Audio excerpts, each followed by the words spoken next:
Hello बच्चों, स्वागत है आपका हमारे चैनल हिंदी स्टडी में। हम यहाँ पर BA first year first semester Hindi का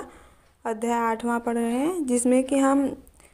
केशव दास जी के जीवन परिचय को तथा उनके दो दोहों को पढ़ चुके हैं, जो कि आपके पाठ्यक्रम में सम्मिलित हैं। यदि आपने उसे नहीं देखा है तो आप हमारे प्लेलिस्ट में जाकर के ज़रूर देखिए, और यदि नए हैं तो चैनल को सब्सक्राइब ज़रूर कर लीजिए। और जिन्होंने हमारे चैनल को सब्सक्राइब किया है उनको बहुत बहुत धन्यवाद। तो जल्दी से वीडियो को लाइक और शेयर कर दीजिए, ताकि और भी बच्चे हमसे जुड़ सके और ज़्यादा से ज़्यादा जानकारी प्राप्त कर सके। इसमें आपका ये दो दोहा रह गया था, जो कि आज लास्ट होगा। यही 4 दोहे आपके पाठ्यक्रम में सम्मिलित किए गए हैं, तो आइए हम देख लेते हैं इसे भी आज। इसके संदर्भ में आप लिख सकते हैं कि प्रस्तुत दोहा कवि प्रिया के तृतीय प्रभाग से लिया गया है, जिसके रचयिता केशव दास जी हैं तथा संपादक भगवान दीन हैं, या फिर पूरा नाम लिख सकते हैं लाला भगवान दीन हैं। प्रसंग में आप लिख सकते हैं कि इसमें कवि ने श्लेष अलंकार का प्रयोग करते हुए सुवर्ण शब्द का 3 अर्थ बताते हुए कहते हैं कि, अब व्याख्या में आप लिखेंगे, चरण धरत चिंता करत नींद न भावत शोर, सुवर्ण को सुधत फिरत कवि व्यभिचारी चोर। यानी कि यहाँ पर आप देखेंगे तो सुवर्ण का इन्होंने 3 अर्थ बताया है, जिसमें कि कवि के संदर्भ में सुवर्ण का अर्थ सुंदर अक्षरों से है, और व्यभिचारी यानी कि जो हमेशा ही दूसरी स्त्री के चक्कर में पड़े रहते हैं। देखेंगे तो आप उनकी स्वयं की पत्नी होगी, किंतु देखेंगे तो हमेशा ही अलग अलग स्त्रियों के पीछे पड़े रहते हैं। तो उनके संदर्भ में सुवर्ण का अर्थ सुंदर स्त्री से लगाया गया है यहाँ पर। और चोर के संदर्भ में सुवर्ण का अर्थ सोने से लगाया गया है। तो आइए अर्थ देख लेते हैं। इनके कहने का तात्पर्य यह है कि चरण धरत चिंता करत, यानी कि जब एक कवि होता है वह अपने कविताओं के चरण को लिखता है, तो वह हमेशा ही ये चिंतन करता है कि उसे नींद न आए और न भावत शोर, उसे कोई भी शोर पसंद नहीं होता है, क्योंकि यदि आसपास कोई शोर होगा तो उसके कविताओं में दोष आ जाएंगे, यानी कि कोई भी गलती हो सकती है, जिससे कि उसकी कविता कोई पसंद नहीं करेगा। और दूसरा है व्यभिचारी, यानी कि जो दुष्कर्म करने वाले व्यक्ति होते हैं, उनके संदर्भ में कहा जा रहा है कि वो हमेशा ही किसी सुवर्ण यानी कि सुंदर स्त्री की खोज में रहते हैं, हमेशा ही इधर उधर ताक झाक लगाते रहते हैं। अतः वो भी जब ऐसा कर्म करते हैं तो ऐसे चरण धरत यानी कि ऐसे मार्ग पर चलते हुए वे हमेशा ही चिंतित रहते हैं कि कोई उन्हें देख ना ले, और ऐसे में वे भी हमेशा यही सोचते हैं कि नींद यानी कि लोग हमेशा ही नींद में रहें, उनके यानी कि उनके कर्मों पर ध्यान न दे पावे, और उन्हें भी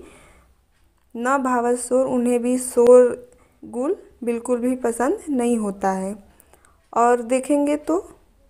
चोर के विषय में बताते हुए कह रहे हैं कि